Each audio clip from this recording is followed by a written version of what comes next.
राजकारण, समाजकारण, कोकणातील प्रत्येक घडामोड. सिंधुदुर्ग 24 तास आता नव्या रूपात.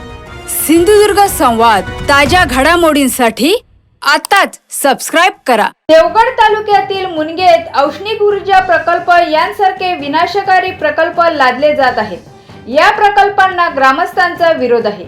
निसर्गरम्य भागात विनाशकारी प्रकल्प आणण्याचे धाडस कोण करीत असेल तर पालकमंत्री या नात्याने सर्वप्रथम आपलाच त्याला विरोध असेल, अशी भूमिका मंत्री राणेंनी घेतली आहे.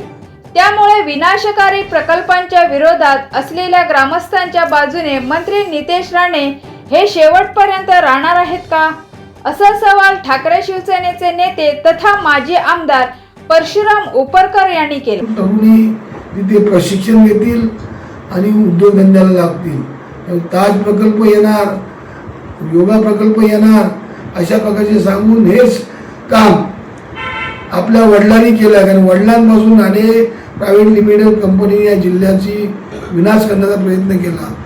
विमानतळाला 200-250 हेक्टर लागणार होती, त्या ठिकाणी 933 हेक्टरवरती विमानतळाच्या पेन्सिल लिहिलं होतं. सीवडला 200 एकर जागा लागणार होती, त्या ठिकाणी 19 हेक्टर जमिनीवरती पेन्सिल लिहिलेले होते. म्हणूनच ग्रामस्थांनी त्याला विरोध केला आणि तो विरोध करून तो प्रकल्प घालवण्याचा प्रयत्न केला.